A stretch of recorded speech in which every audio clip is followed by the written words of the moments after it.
Good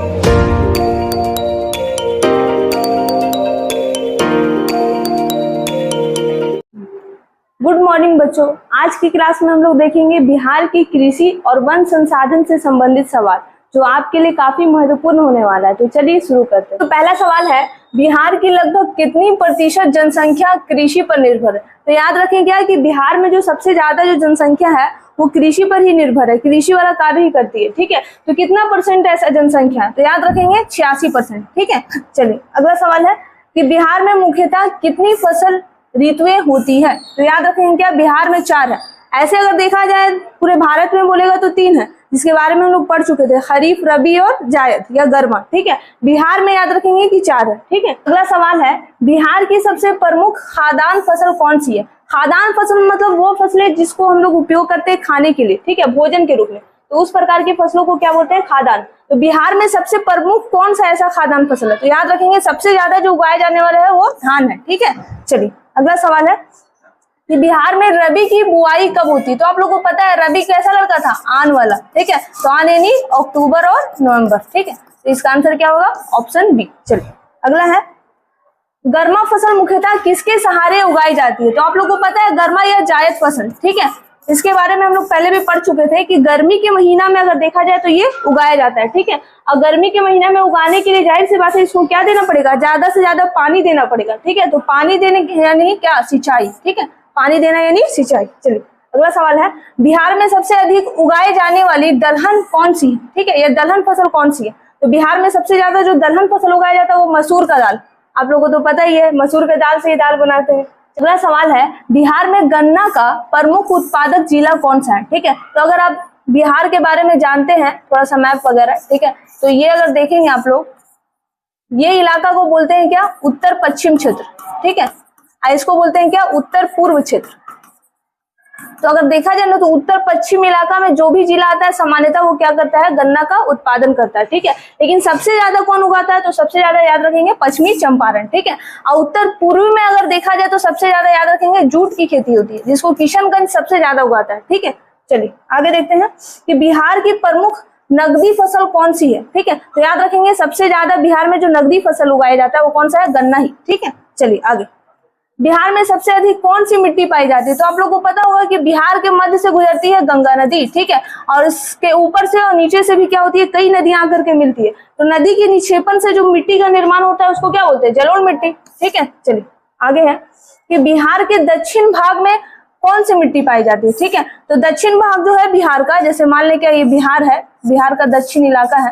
ठीक है, तो यहाँ पे अगर देखेंगे आप लोग तो ये पूरा पठारी इलाका है। ठीक है, तो पठारी इलाका है तो सामान्यतः यहाँ पे जो मिट्टी पाई जाती है वो लाल मिट्टी पाई जाती है। ठीक है, आप लोगों को पता है कि लाल मिट्टी को जब हम लोग पानी में डालते हैं तो क्या हो जाता है? उसका रंग पीला। ठीक है, तो इसको बोलेंगे क्या? लाल एवं पीली मिट्टी। चलिए अगला सवाल है, बिहार में वनों का प्रतिशत लगभग कितना है? यानी बिहार में कितना परसेंट वन पाया जाता है? तो याद रखेंगे बिहार में लगभग 60%। ठीक है, चलिए आगे, बिहार का सर्वाधिक वन क्षेत्र किस जिले में है? तो याद रखेंगे कि बिहार का जो पश्चिमी चंपारण है, जो सबसे उत्तर पश्चिम क्षेत्र में पड़ता है, वहां पे हिमालय वगैरह का इलाका आ जाता है, वहीं पे सबसे ज्यादा क्या होता है कि वन पाया जाता है। ठीक है, तो यानी कौन क्या हो जाएगा? पश्चिमी चंपारण। याद रखें मुख्य रूप से घना वन। ठीक है, घना वन में यही है। अगर बोलेगा खुला वन, ठीक है, खुला वन यानी बहुत ज्यादा उतना घना नहीं होगा। ठीक है, तो खुला वन में याद रखेंगे कौन है? कैमूर।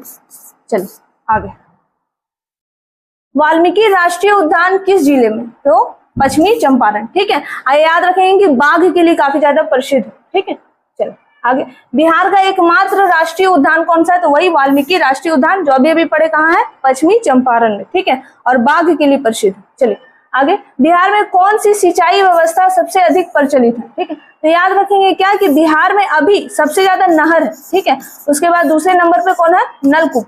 लेकिन अगर देखा जाए ना तो ये बिहार बोर्ड वाला बुक है, बीटीबीसी वाला, तो उसमें चेंज नहीं किया, तो क्या हो जाएगा इसका आंसर? Option C. ठीक है, चलिए आगे है, अघनी फसल का संबंध किस फसल से है? तो अघनी फसल याद रखेंगे क्या कि वैसी फसल जिसकी कटाई लगभग नवंबर में होती है। ठीक है, तो उस प्रकार की फसलों को क्या बोलते हैं? अघनी। तो नवंबर में कटाई हो रही है, यानी बुआई कब होता होगा? जून जुलाई। ठीक है, तो जून जुलाई में हम लोग को पता है कि क्या उगता है? तो धान। ठीक है, चलिए आगे, बिहार में मक्का का प्रमुख उत्पादक क्षेत्र कौन सा है? ठीक है, तो याद रखेंगे उत्तर बिहार। उत्तर बिहार मक्का के लिए काफी ज्यादा प्रसिद्ध है, यानी मकई के लिए। ठीक है, चलिए बिहार की प्रमुख बागवानी फसल कौन सी है?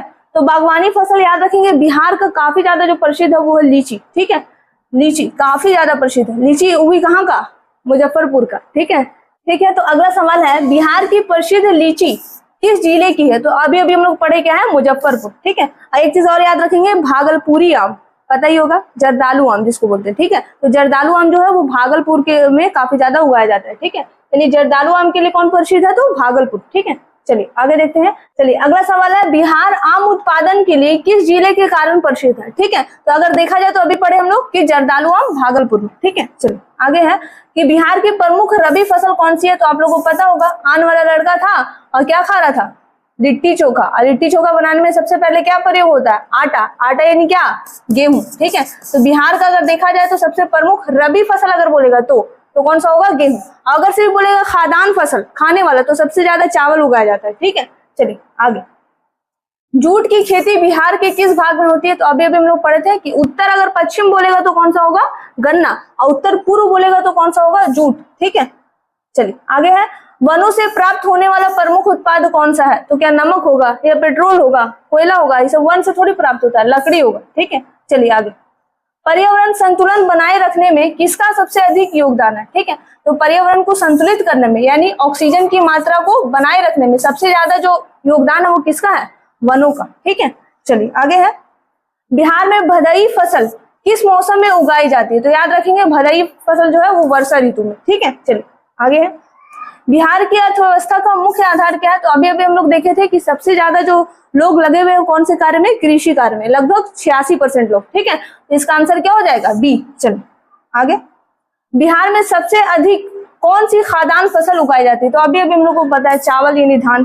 ठीक है, चलिए अगला सवाल है, वन संरक्षण का मुख्य उद्देश्य क्या है? तो संरक्षण मतलब क्या होता है? वनों को बचाना। तो वनों यानी जंगलों को बचाने का मुख्य उद्देश्य क्या है? क्या लकड़ी बेचना उद्देश्य होगा? सड़क बनाना, उद्योग लगाना? ऐसा कुछ नहीं है, जैव विविधता की रक्षा करना। जैव विविधता मतलब जितने भी जीवों का विविधता है, यानी एक प्रजाति नहीं कई प्रकार की प्रजाति पाई जाती है पृथ्वी पर, तो उसको क्या करना? बचाना। चूंकि बहुत सारी प्रजाति वनों में ही तो रहती है, तो इसका आंसर क्या होगा? Option B. ठीक है, चलिए अगला है, बिहार में कृषि के विकास के लिए सबसे आवश्यक क्या है? तो क्या होगा? सिंचाई होगा। ठीक है, यानी पानी सबसे ज्यादा जरूरी है। ठीक है, बिहार की कृषि मुख्य रूप से किस पर निर्भर है? तो याद रखेंगे मॉनसून पर, है ना, यानी वर्षा पर निर्भर है। ठीक है, इसीलिए इस प्रकार की कृषि को कहा जाता है मॉनसूनी कृषि भी। ठीक है, चलिए तो ये चैप्टर हो चुका है खत्म। इसी तरह के और सवाल देखने के लिए हमारे साथ बने रहे। तब तक के लिए धन्यवाद।